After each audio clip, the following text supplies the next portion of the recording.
Boa noite, vamos aqui mais uma vez para estudando a palavra, amém?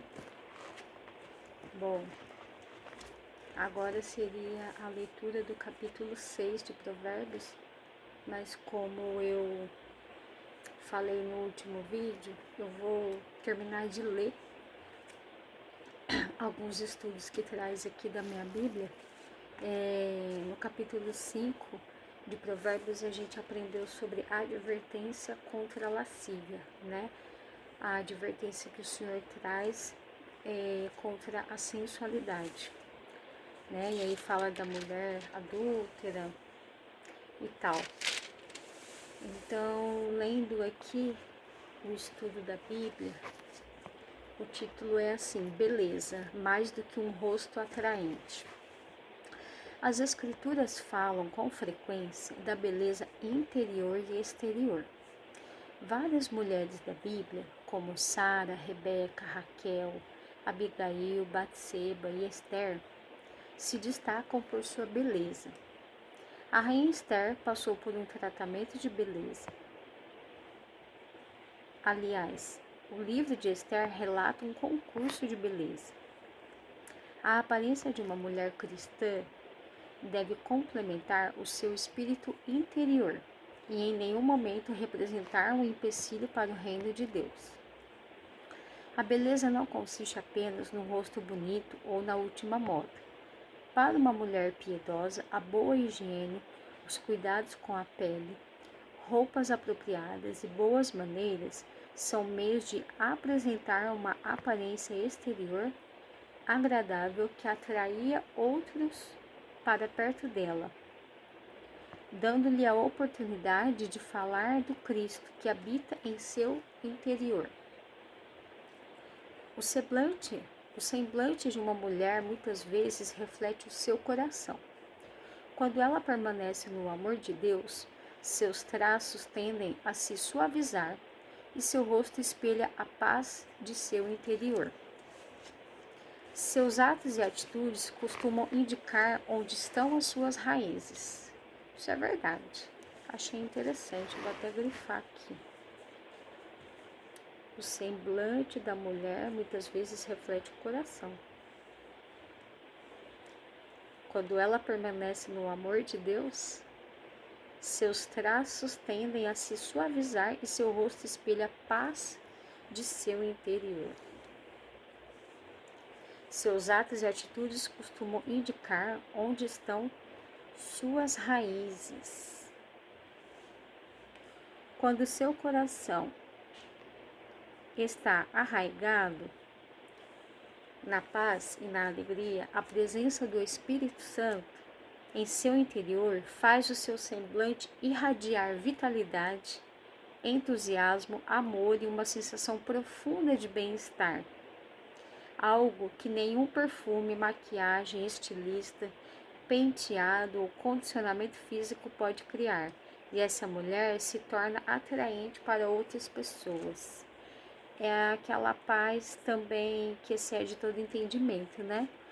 Que em um dos vídeos eu falei sobre isso. A paz que excede todo entendimento, né? A mulher, o homem, qualquer pessoa que tem, né? Que tem o seu coração cheio de paz, de alegria, né? Que tem o seu coração arraigado pela presença do Espírito Santo. Ele tem, né? Essa paz que excede todo entendimento. O mundo pode estar pegando fogo, mas a pessoa tem aquela paz assim que você fala, não é possível. O mundo tá pegando fogo e a pessoa nessa mansidão, nessa paz, nessa tranquilidade. E é isso que Deus traz pra gente. A verdadeira beleza nasce do ser interior e se manifesta em motivações puras e num espírito abnegado e generoso para com os outros. Esse manancial de amor só pode ser encontrado em uma pessoa. Quem? Jesus. Quando uma mulher lhe entrega sua vida. Nenhum tratamento de beleza ou roupa da moda capaz de encobrir o coração feio, palavras maldosas ou atitudes hostis.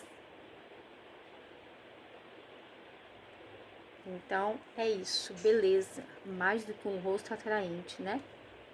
Primeiro você tem que estar bem com você mesmo e você precisa estar cheia de Deus, né? Enraizada com a sua vida na palavra, tendo uma rotina de oração com Deus, e você vai ser arraigado pelo amigo Espírito Santo, e essa paz que excede todo entendimento, ela vai transcender de dentro para fora. E você vai se tornar uma pessoa bonita. Não é a beleza exterior, mas do interior para o exterior. A beleza mais do que um rosto atraente. Próxima leitura aqui do estudo tem o título de A Mulher Adúltera, que a gente leu no capítulo 5 de Provérbios, né? Nas advertências que o Senhor trouxe pra gente. Aqui falou muito sobre a mulher adúltera, então vamos ler. Então fala assim, ó, os capítulos 5 a 7 de Provérbios advertem contra a mulher imoral, cujo caráter é não apenas leviano, mas também perverso. Sua consistência é cauterizada, sua consciência é cauterizada, suas roupas são sedutoras e seu coração é astucioso. As palavras enganosas de seus lábios são encantadoras, doces como mel. O mel é o alimento mais doce na antiga Israel. E mais suaves que o azeite. O azeite é um produto de suavidade incomparável. Ela é uma adúltera, uma esposa infiel, cujos pés inquietos e irrequietos não param dentro de casa. Trata seus votos matrimoniais com descaso total.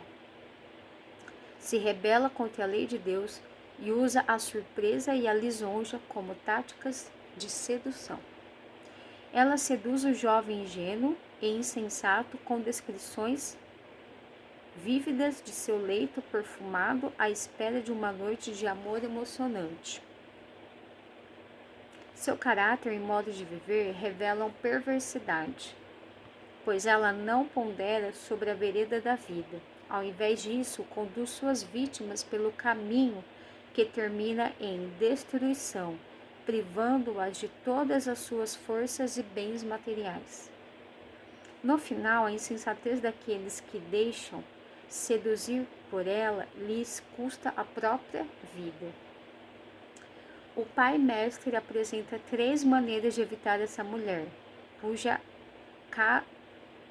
casa é caminho para a sepultura e desce para as câmaras da morte. Então, a primeira maneira de evitar essa mulher, guardar os mandamentos do pai e não deixar a instrução da mãe. Resistir à tentação, mantendo-se longe dela e nem sequer aproximando-se da porta de sua casa. E o terceiro, satisfazer-se plenamente com o amor sexual da própria esposa, que é o que a gente comentou no último vídeo, né? Do relacionamento, do casal. A adúltera busca e oferece prazeres imediatos, mas que não satisfazem. Não tem a firmeza de um caráter piedoso para guiá-la. Além de ela própria seguir um caminho que conduz à destruição, ela também leva outros consigo.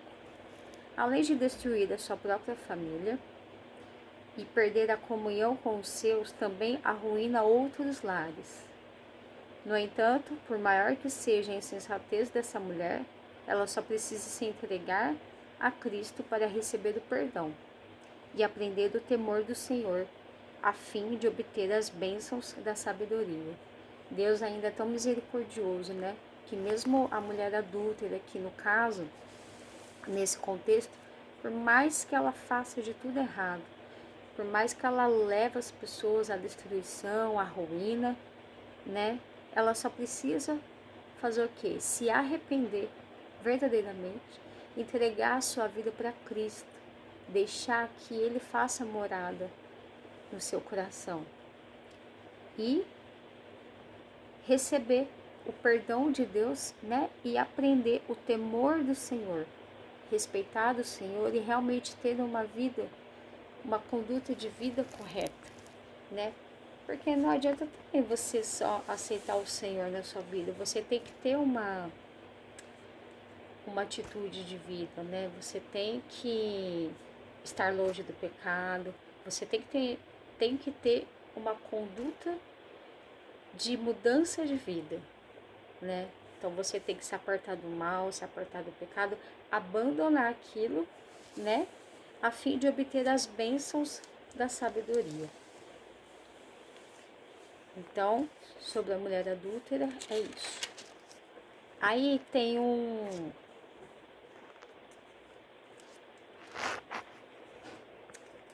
aqui um estudo que fala do casamento, as facetas do amor. Vamos lá. O amor possui vários aspectos e cada um deles tem uma função essencial dentro do relacionamento conjugal.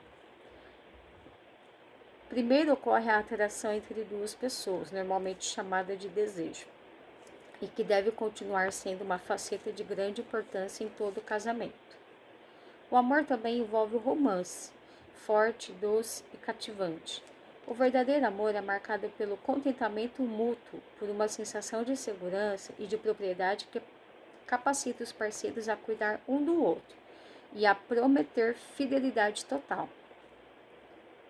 A quarta faceta do amor é a amizade, com uma ênfase sobre a comunicação e a intimidade experimentada do compartilhar de ideias, sentimentos e sonhos.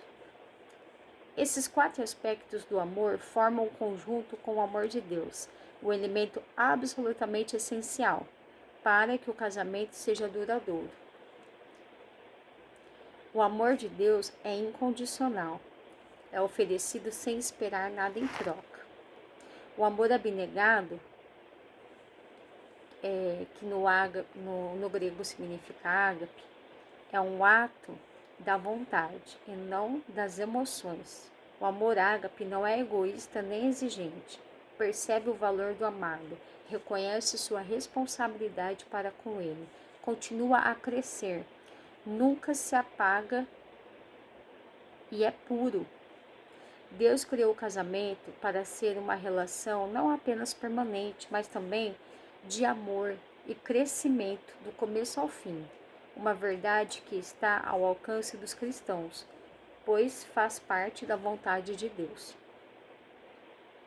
Então, assim, hoje, do jeito que o mundo tá, né, não se fala mais tanto em casamento, em se preservar, em estar em santidade, né? Hoje o mundo está bastante pervertido, então esqueci o nome da palavra, mas essas importâncias da palavra de Deus, que era lá atrás, hoje continua valendo, muito mais, sempre continua valendo. Princípios, isso que eu queria lembrar. Os princípios, eles estão ainda valendo. E hoje, embora o mundo fale ao contrário, né, sobre o casamento, sobre a união, né, do homem e da mulher, sobre o casamento ser um relacionamento saudável, que tem amizade, companheirismo, parceria e tudo mais, aqui tá falando, né, o casamento, ele faz parte da vontade de Deus. Deus criou o casamento para ser uma relação não apenas permanente, mas também de amor e crescimento do começo ao fim, uma verdade que está ao alcance dos cristãos, pois faz parte da vontade de Deus.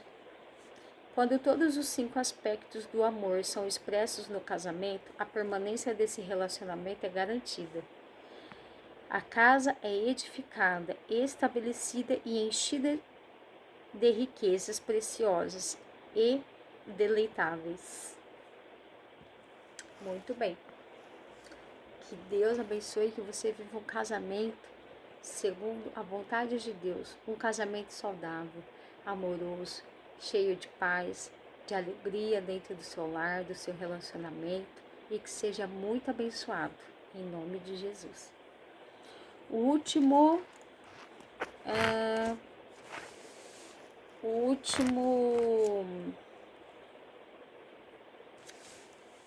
estudo aqui que eu vou ler, o título é Imoralidade Sexual, um caminho que termina em tragédia, que não foge muito do tema, né? Deixa eu só tirar um post-it aqui. Vamos lá. No Novo Testamento, a imoralidade sexual se refere à relação sexual voluntária entre uma pessoa solteira e qualquer outra pessoa do sexo oposto, ou seja, o sexo fora do casamento. Esse termo também é usado para descrever a prostituição e todo tipo de comportamento sexual inapropriado. Adultério é um termo usado para a infidelidade conjugal. No entanto, os dois termos se tornaram intercambiáveis. A imoralidade sexual abrange uma série de pecados sexuais e constitui uma designação geral para os mesmos. Apesar de todos esses atos proibidos pela Escritura serem vergonhosos aos olhos de Deus, nenhum deles é imperdoável. Deus é muito misericordioso, né? E Ele nos perdoa de tudo. A intimidade sexual é uma dádiva especial de Deus para expressar a unidade física e espiritual entre marido e mulher, e também é o selo de Deus sobre o casamento. Vamos ler de novo? Não precisa nem explicar nada aqui, né? A intimidade sexual é uma dádiva de Deus para expressar a unidade física e espiritual entre marido e mulher, e também ao selo de Deus sobre o casamento.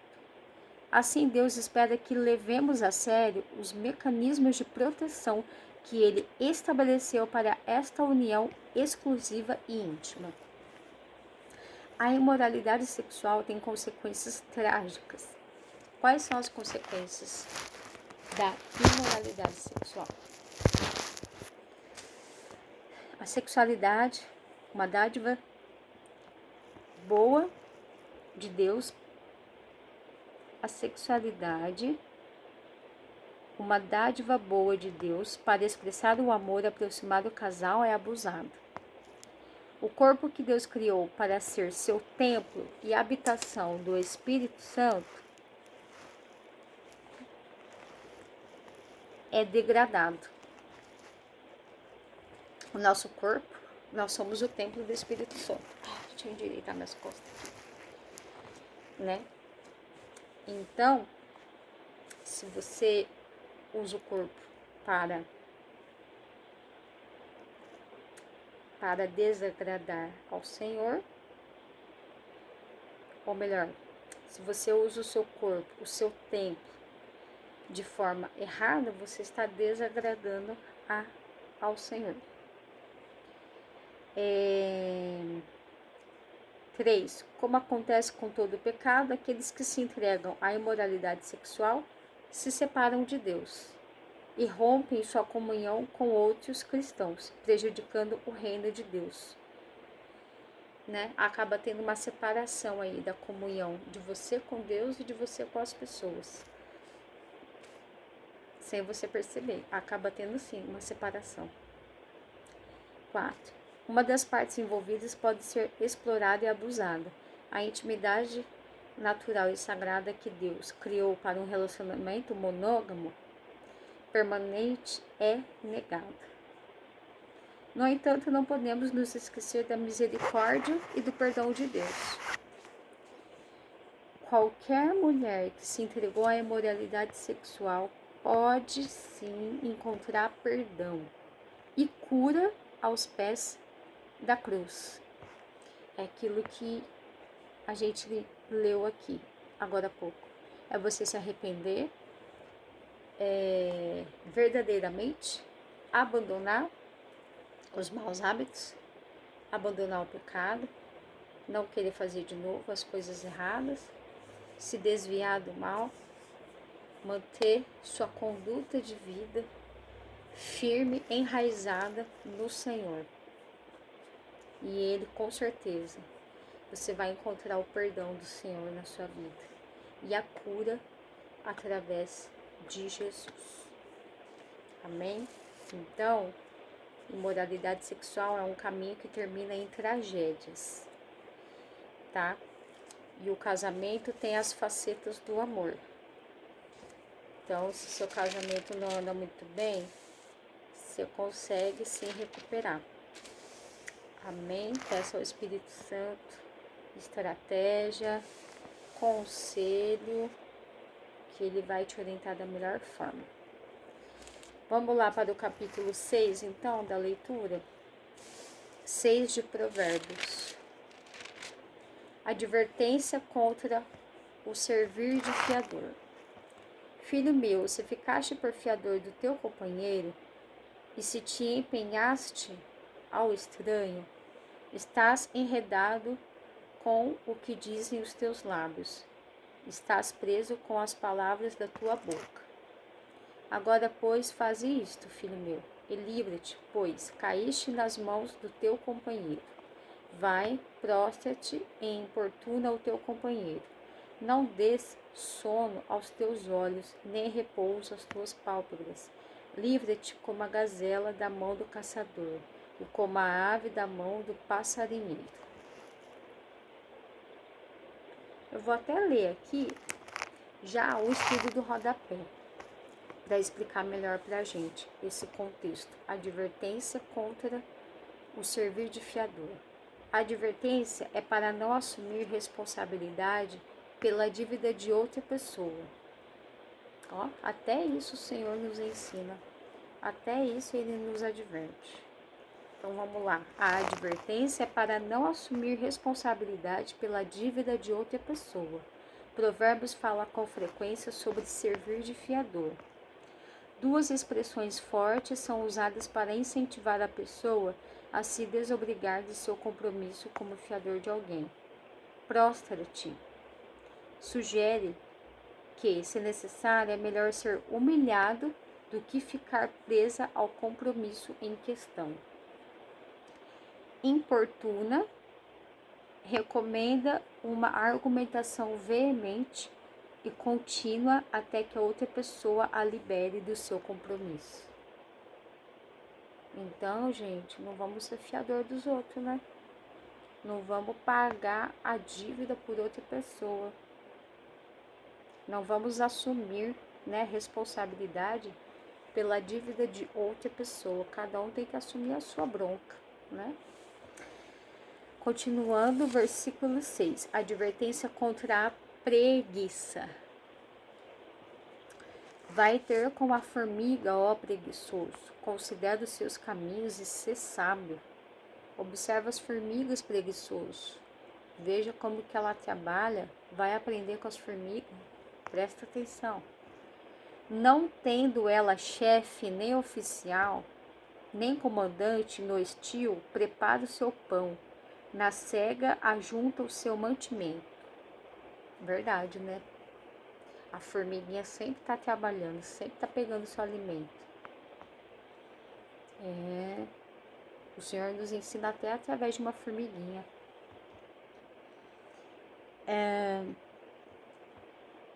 Ó preguiçoso, versículo 9. Até quando ficarás deitado? Um pouco para dormir, um pouco para tosquenejar.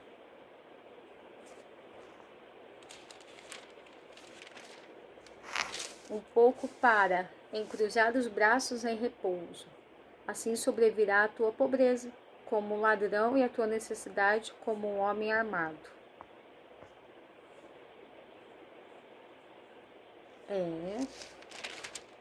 Eu já vou ler aqui o contexto, tá? Do rodapé. O preguiçoso é mencionado várias vezes em Provérbios. Sua procrastinação e falta de iniciativa são condenadas energicamente. Sua insensatez fica evidente em sua imprevidência. Em vez de se preparar para o futuro, ele prefere ficar na cama. Enquanto ele espera, sem fazer nada, perde a oportunidade e a pobreza e a necessidade lhe sobrevêm sem aviso. Então, não vamos ser preguiçosos, né, gente? Vamos ser sábios, nos precaver aí, trabalhar e deixa a preguiça pra lá, porque ela só leva a gente a perder tempo, né? E ainda a pobreza vem sem avisar, a necessidade pega sem avisar, né?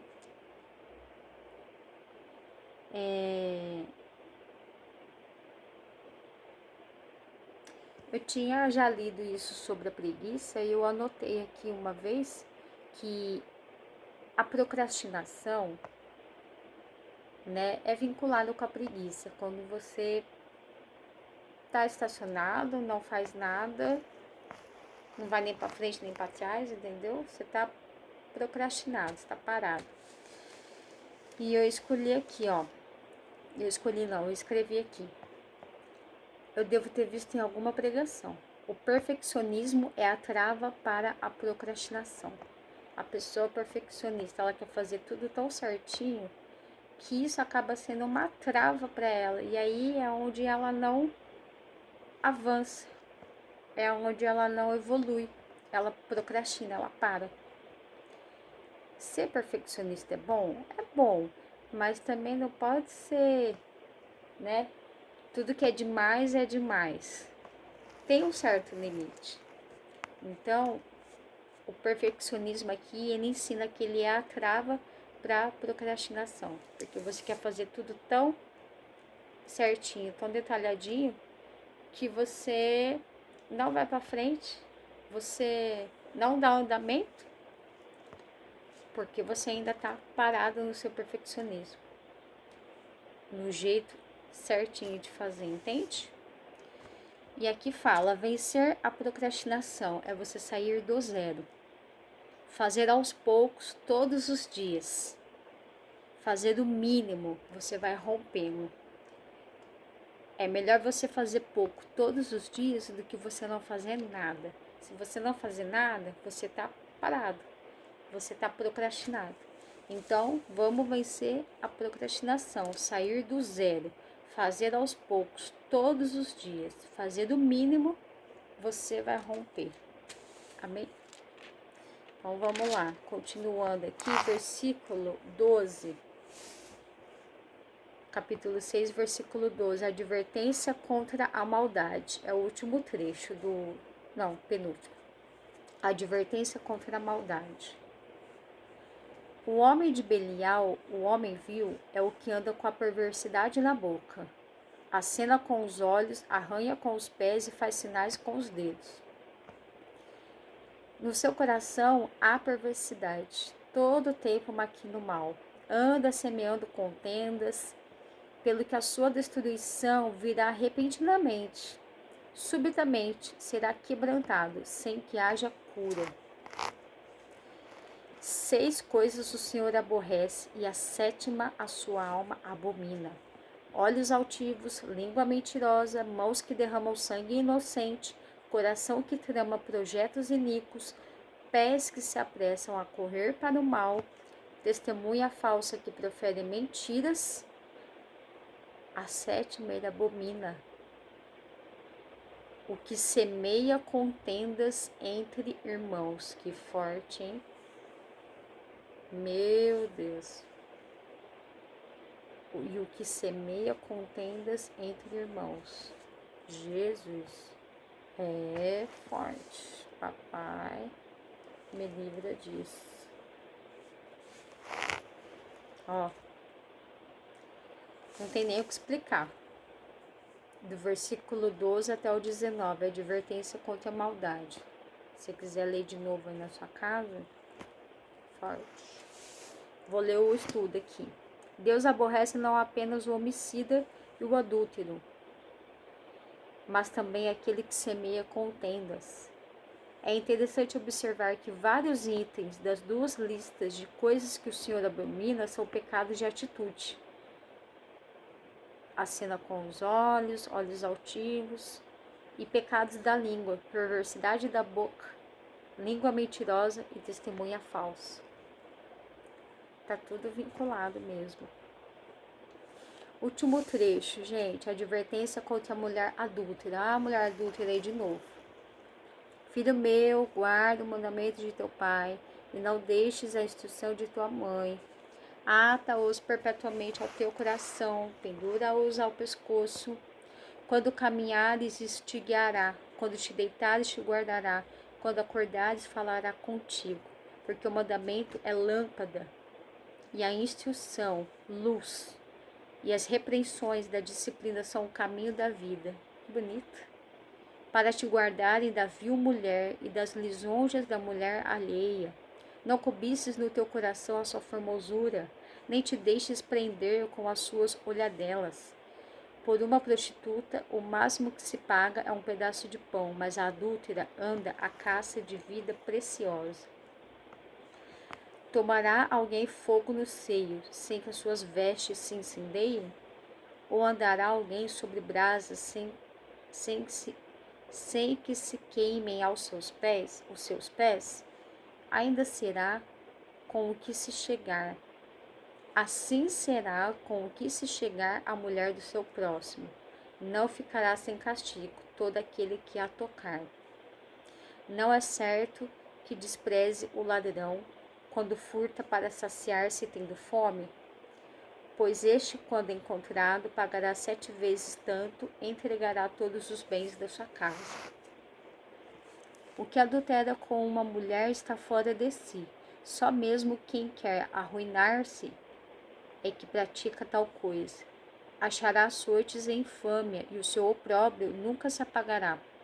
Sua vergonha nunca se apagará.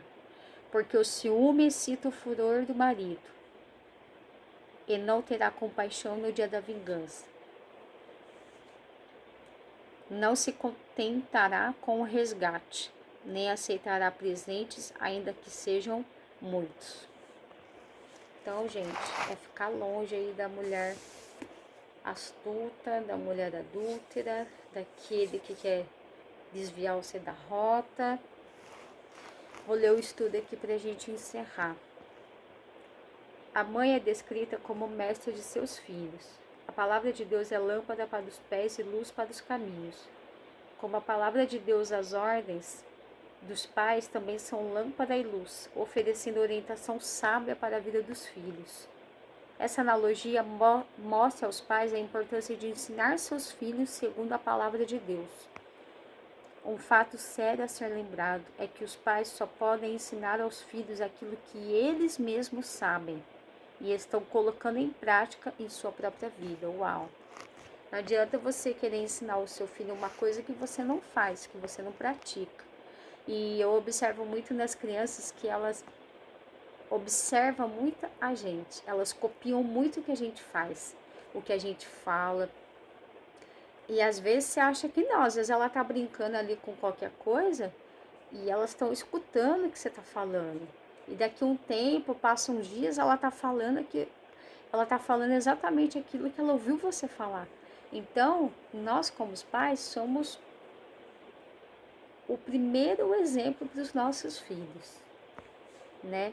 Então, que a gente venha saber ser mestres deles, saber orientá-los e instruir eles para o melhor caminho que é do Senhor. E nunca se esquecer, né? Que a gente deve ensinar aos nossos filhos aquilo que nós mesmos sabemos, aquilo que nós mesmos temos conhecimento e colocar em prática na nossa vida.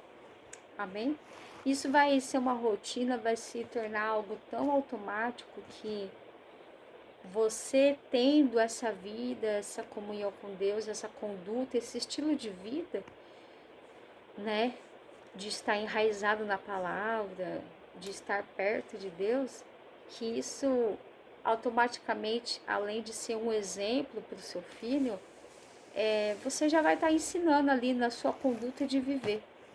né? Você vai estar sendo um exemplo, um testemunho de vida para o seu filho no dia a dia. Amém? Último trecho. O filho que segue a sabedoria piedosa dos pais é protegido da mulher perversa.